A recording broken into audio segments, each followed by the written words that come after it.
भक्तगणों, आज आपको श्रीमद्देवी भागवत तृतीय स्कंद षष्ठ अध्याय में भगवती जगदम्बा के द्वारा अपने स्वरूप का वर्णन तथा महासरस्वती, महालक्ष्मी और महालक्ष्मी नामक अपनी शक्तियों को कर्मश ब्रह्मा, विष्णु और शिव को प्रदान करना, यह कथा आपको सुनाऊंगा। आप इसे ध्यानपूर्वक सुने। ब्रह्मा जी बोले, अत्यंत नर्म भाव से मेरे पूछने पर वे आगा भगवती मधुर वचन कहने लगी। देवी बोली, मैं और पर ब्रह्मा सदा एक ही हैं, कोई भेद नहीं है, क्योंकि जो वे हैं वही मैं हूं और जो मैं हूं वही वे हैं।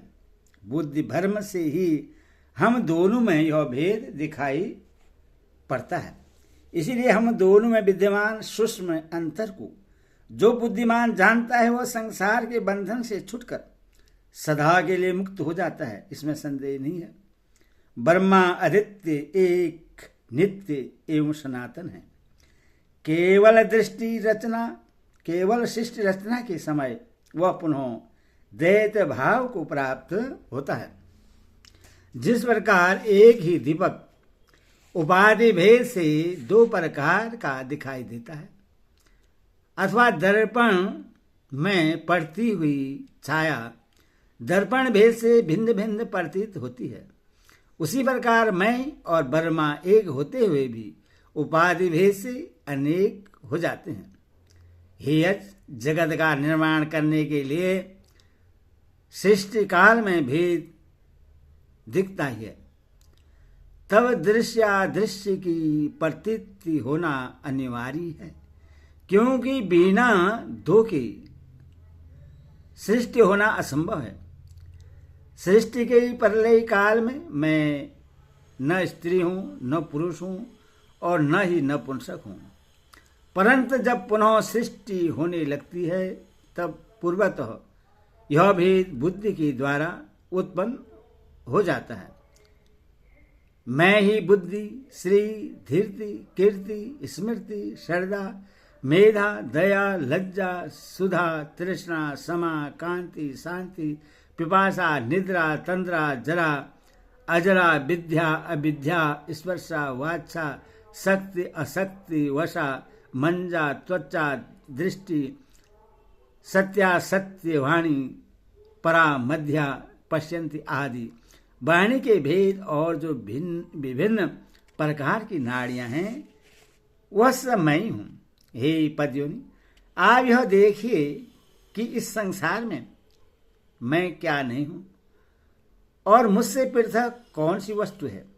इसीलिए आप यह निश्चित रूप से जान लीजिए कि सब कुछ मैं ही हूं। हे विधि, मेरे इन निश्चित रूपों के अतिरिक्त यदि कुछ हो तो मुझे बताइए। अतः इस सृष्टि में सर्वत्र मैं ही व्याप्त हूं। निश्चित ही मैं समस्त देवताओं में भिन्न भिन्न नामों से विराजती हूं तथा शक्ति रूप से प्रकट होती हूं और पराक्रम करती हूं। मैं ही गौरी, ब्राह्मणी, रुद्री, ब्राह्मण, वाराही, वेश्मणी, शिवा, वारुणी, कुबेरी, नारसिंही और वासुवी शक्ति के रूप में विद्यमान हूं। सब कार्यों की उपस्थित होने पर मैं उन देवताओं में प्रविष्ट हो जाती हूं और देव विशेष को निमित्त बनाकर सब कार्य संपन्न कर देती हूं। जल में शीतलता, अग्नि में उष्णता, सूर्य में प्रकाश और चंद्रमा में ज्योतिष्ठता के रूप में मैं यथेष्ट प्रकट होती हूं। हे विधे, इस संसार का कोई भी जीव मुझसे रहित होकर स्पंदन भी करने में समर्थ नहीं हो सकता। यह मेरा निश्चय है, इससे मैं आपको बता दे रही हूं। इसी प्रकार यदि मैं शिव को छोड़ दूं तो वे शक्तिहीन होकर दैत्यों का संहार करने में समर्थ नहीं हो सकते। इसीलिए तो संसार में भी अत्यंत दुर्बल पुरुष को लोग शक्तिहीन कहते हैं। इसीलिए तो संसार में भी अत्यंत दुर्बल पुरुष को लोग शक्तिहीन कहते हैं। लोग अधम मनुष्य को विष्णुहीन या रुद्रहीन नहीं कहते, बल्कि उसे शक्तिहीन ही कहते हैं। जो गिर गया हो, स्खलित हो गया हो, भयभीत हो, निश्चेष्ट हो गया हो अथवा शत्रु के वशीभूत हो गया हो, वह संसार में अरुद्र नहीं कहा जाता, अभी तो अशक्त ही कहा जाता है।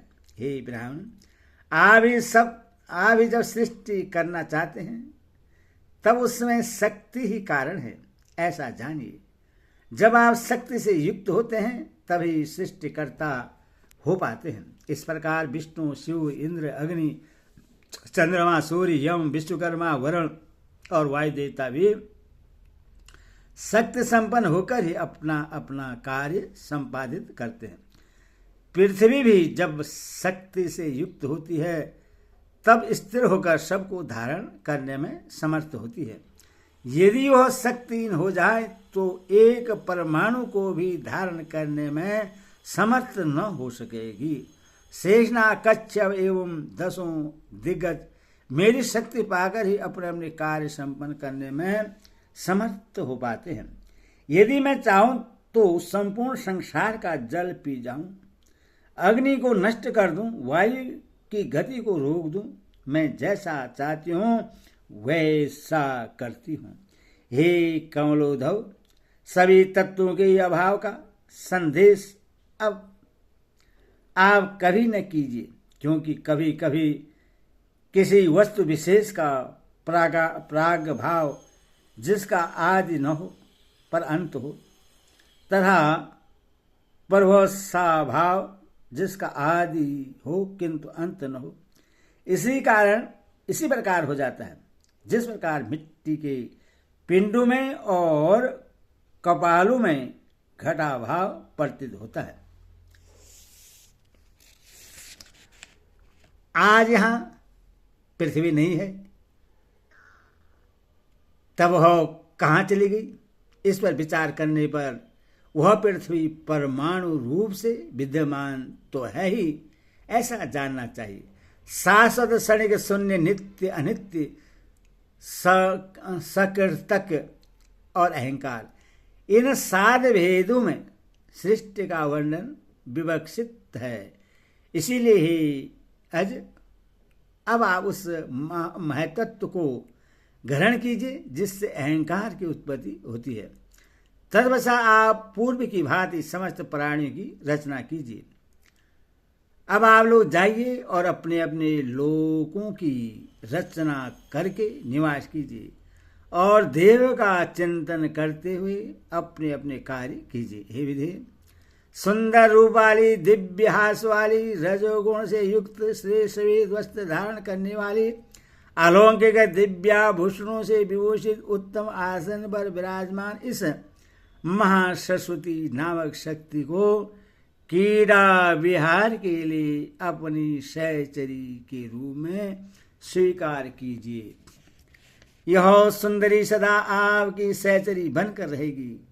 इस पूज्यतम प्रियसी को मेरी विभूति समझकर कभी भी इसका तिरस्कार न कीजिएगा। अब आप शीघ्र ही इससे साथ लेकर सत्यलोक में प्रस्थान करें और तत्व बीज से 4 प्रकार की समस्त सृष्टि करने में तत्पर हो जाएं। समस्त जीवों और कर्मों के साथ जो लिंग कोश है उन्हें पूर्व की भांति आप प्रतिष्ठित कर दें। काल, कर्म और स्वभाव नाम वाले इन कारणों से समस्त चराचर सृष्टि को पूर्व की भांति अपने अपने स्वभाव और गुणों से युक्त कर दीजिए। विष्णु आपको सदा माननीय और पूजनीय है। विष्णु आपके सदा मान्य पूजनीय है, क्योंकि सद्गुण की प्रधानता के कारण वे सर्वदा सब प्रकार से श्रेष्ठ हैं। जब जब आप लोगों का कोई कठिन कार्य उपस्थित होगा उस समय भगवान श्री हरि पृथ्वी पर अवतार ग्रहण करेंगे। कहीं तिर्यक योनि में तथा कहीं मानव योनि में शरीर धारण करके ये भगवान जनार्दन दानवों का अवश्य विनाश करेंगे। ये महाबली शंकर जी भी आपकी सहायता करेंगे। अब आप समस्त देवताओं का सर्जन करके स्वेच्छा सुखपूर्वक विहार कीजिए। ब्राह्मण, क्षेत्रीय तथा वैश्य लोग दक्षिणायुक्त नानाविध यज्ञों से विधिपूर्वक पूर्ण मनोयोग के साथ आप सबकी पूजा करेंगे। हे देवो, सभी यज्ञों में मेरे नाम का उच्चारण करते ही आप सब लोग निश्चित सदैव तृप्त एवं संतुष्ट हो जाएंगे। आप लोग तपोगुण संपन्न शंकर जी का सब प्रकार से सम्मान कीजिएगा और सभी यज्ञ कार्यों में प्रयत्न पूर्वक उनकी पूजा कीजिएगा। जब कभी भी देवताओं के समक्ष दैत्यों से भय उत्पन्न होगा, उस समय सुंदर रूप वाली वाराही, वैष्णवी, गौरी, नारसिंही, सदा शिवा तथा अन्य देवी के रूप में मेरी शक्तियां प्रकट होकर उनका भय दूर कर देगी। अतः हे कमलोद्धव, अब आप अपने कार्य करें। हे कमलोद्धव, बीज तथा ध्यान से युक्त मेरे इस नवाक्षर मंत्र का जप करते हुए आप समस्त कार्य कीजिए। हे महामते, आप इस मंत्र को सभी मंत्रों से श्रेष्ठ जानिए। सभी मनोरथों की सिद्धि के लिए आपको इस मंत्र को सदा अपने हृदय में धारण करना चाहिए। मुझसे ऐसा कहकर पवित्र मुस्कान वाली जगजननी ने भगवान विष्णु से कहा, हे विष्णु, अब आप इस मनोहर महालक्ष्मी को स्वीकार कीजिए और यहाँ से प्रस्थान कीजिए। ये आपके वह स्थल में सदा निवास करेगी, इसमें संदेह नहीं है। आपके लीला विनोद के लिए मैंने आपको यह सभी मनोरथ प्रदान करने वाली कल्याणमयी शक्ति अर्पित की है। आप इनका सर्वदा सम्मान करते रहेगा और कभी भी तिरस्कार न कीजिएगा। लक्ष्मी नारायण नामक यह संयोग मेरे द्वारा ही रचा गया है। मैंने देवताओं की जीविका के लिए ही यज्ञों की रचना की है। आप तीनों विरोध भाव से रहित होकर व्यवहार कीजिए। आप विष्णु, ब्रह्मा, शिव तथा ये सभी देवता मेरे ही प्रभाव से पार्दभूत हुए हैं। अतः निसंदेह आप लोग सभी प्राणियों के मान्य एवं पूजनीय होंगे। जो अज्ञानी मनुष्य इनमें भेदभाव करेंगे वे इस विभेद के कारण नरक में पड़ेंगे, इसमें संदेह नहीं है। जो विष्णु हैं वही साक्षात शिव हैं और जो शिव हैं वही स्वयं विष्णु हैं। इन दोनों में भेद रखने वाला मनुष्य नरकगामी होता है। ब्रह्मा जी के संबंध में भी ऐसा ही जानिए, इसमें कोई संदेह नहीं है। हे विष्णु, गुणों के कारण इनमें जो भेद है उन्हें आपको बता रहा हूं, आप सुने। परमात्मा चिंतन की दृष्टि से आपका मुख्य गुण सत्व गुण है। दूसरा रजोगुण और तमोगुण आपके लिए गौड़ है। अतः विभिन्न भेद युक्त विकारों में रजोगुण संपन्न होकर आप इन लक्ष्मी के साथ विहार कीजिए।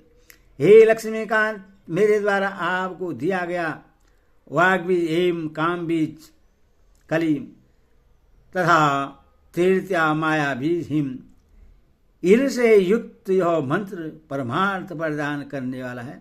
आप इसे ग्रहण करके निरंतर इसका जप कीजिए तथा सुखपूर्वक विहार कीजिए। हे विष्णु, ऐसा करने से आपको न तो मृत्यु भय होगा और न काल जनित भय ही होगा। जब तक मैं विहार करती रहूंगी तब तक यह सृष्टि निश्चित रूप से रहेगी और जब मैं संपूर्ण चराचर जगत का संहार कर दूंगी उस समय आप लोग भी मुझ में समाहित हो जाएंगे। आप लोग समस्त मनोरथों को पूर्ण करने वाले तथा मोक्ष प्रदान करने वाले इस मंत्र का अनुरोध श्रवण करते रहे। अपना कल्याण चाहने वाले व्यक्ति को इस मंत्र के साथ ओंकार जोड़कर चतुर्स्वर मंत्र का जप करना चाहिए। हे पुरुषोत्तम, अब आप वैकुंठ का निर्माण कराकर उसी में निवास कीजिए और मुझ सनातनी का सतत ध्यान करते हुए इच्छापूर्वक विहार कीजिए। ब्रह्मा जी बोले, हे नारद, विष्णु से ऐसा कहकर उस त्रिगुणात्मक तथा निर्गुणा परा प्रकृति ने देवादिदेव शंकर से अमृतमय वचन कहा। देवी बोली, हे हरि, आप इन मनोहर महाकाली गौरी को अंगीकार कीजिए और कैलाश शिखर की रचना कराकर वहाँ सुख रूपक विहार कीजिए। तमोगुण आप में प्रधान गुण के रूप में विद्यमान रहेगा और सत्व गुण तथा रजोगुण आप में गौड़ रूप से व्याप्त रहेगा। रजोगुण और तमोगुण के द्वारा दैत्यों के विनाश के लिए आप वहाँ विहार करें और हे सर्व परमात्मा का स्मरण ध्यान करने के लिए आप तप कर चुके हैं। आप शांति प्रधान सत्व गुण का अवलंबन कीजिए। हे अनग त्रिगुणात्मा, आप तीनों देवता सृष्टि पालन एवं संहार करने वाले हैं। संसार में कहीं भी कोई वस्तु इन तीनों गुणों से रहित नहीं है। जगत में जितने भी दृष्टि वस्तुएं हैं वे सब त्रिगुणात्मिका है। इस संसार में ऐसा कोई भी दृष्टि वस्तु गुण रहित न तो हुई और न होगी। निर्गुण तो एकमात्र वह परमात्मा ही है और वह कभी दृष्टिगोचर नहीं होता। हे शंकर, समय आने पर मैं श्रेष्ठ रूप ही वह सौगुण और निर्गुणा हो जाती हूँ। हे शंभु, मैं सर्वदा कारण हूँ, कार्य कभी नहीं। किसी कारण विशेष से मैं सौगुणा होती हूँ तो उस परम पुरुष के सानिध्य में निर्गुणा रहती हूँ।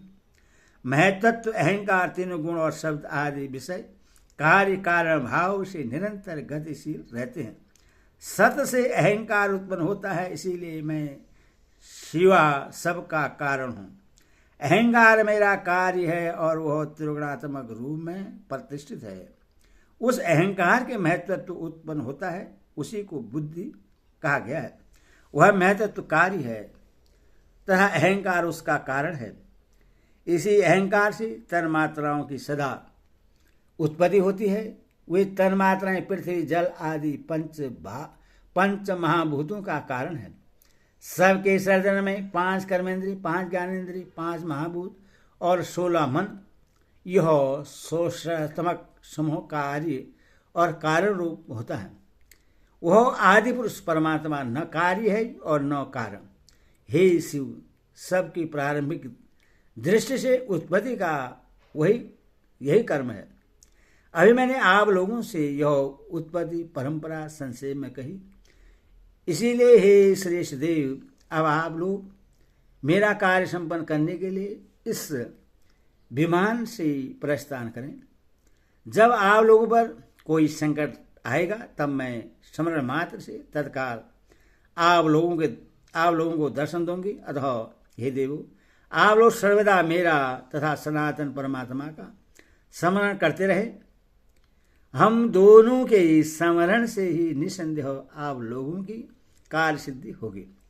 ब्रह्मा जी बोले, हे नारद, ऐसा कहकर भगवती ने अपने अद्भुत शक्तियां प्रदान कर हमें विदा किया। विष्णु को महालक्ष्मी, शिव को महाकाली और मुझे महासरस्वती प्रदान करके उस स्थान से विदा कर दिया। उनके स्वरूप और अत्यंत अद्भुत प्रभाव का श्रवण करते हुए अन्य स्थान पर पहुंचकर हम लोग पुनः पुरुष रूप में हो गए। तब लौटकर हम तीनों पुनः उसी विमान में बैठ गए।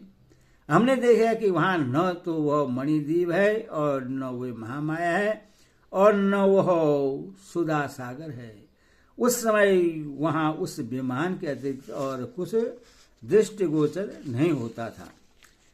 उस विशाल विमान में बैठकर हम तीनों पुनः उसी महासागर में विद्यमान उस कमल के निकट पहुंचे जहाँ भगवान विष्णु ने मधुकेटर नामक दुर्धर्ष दैत्यों का वध किया था।